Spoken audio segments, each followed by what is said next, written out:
Bahagi ng public services na ginagawa ng UNTV's Rescue Arm ang pagbabahagi ng kaalaman. Kaya naman, isang paanyaya ang pinaunlakan ng UNTV News and Rescue Team National Capital Region upang magturo ng kaalamang pagkaligtasan.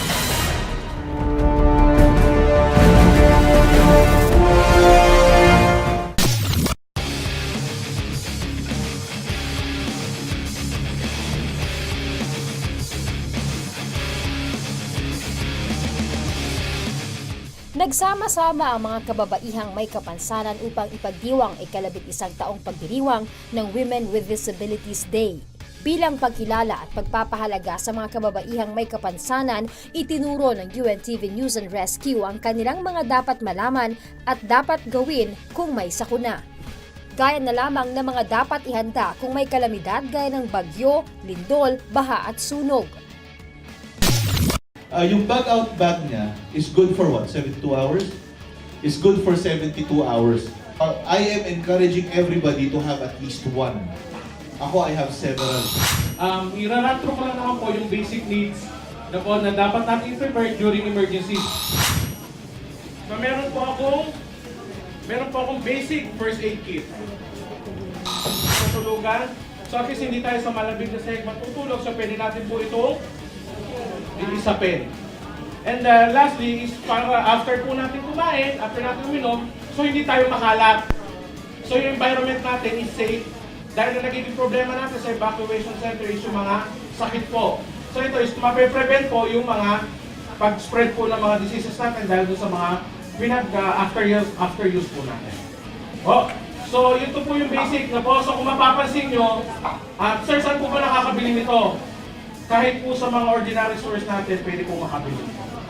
Po, yung iba kasi yung ang problema po natin kasi sa internet may masyadong fancy, may masyadong ano po. So ito lang naman po yung mga basic po na kailangan po natin ihanda or ibasta na kahit sa mga bahay po natin, meron po tayong mga available.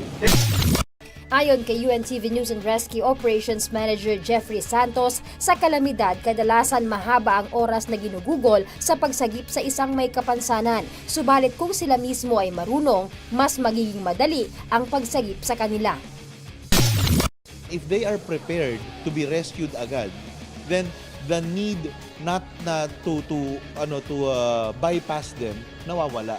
So that when they are prepared, nire-rescue natin sila, alam nila kung paano ang gagawin nila. Nagpapasalamat ang National Council of Disabilities Affairs na kahit sila ay may kapansanan, ay pinahahalagahan sila sa pamamagitan ng pagtulong sa kanila na matuto ng mga bagay na nagagawa ng isang normal at walang kapansanan. Nananawagan ito sa ating mga kababayan na tratuhin sila ng pantay dahil kahit may kapansanan silang pisikal, ay kaya din nilang maging matagumpay sa ibang larangan. Gusto natin na ang mga kababaihang may kapansanan ay tratuhin din bilang bahagi ng sektor ng kababaihan na maaaring makapag-ambag at maaaring makapag-contribute ng kanilang mga kakayahan.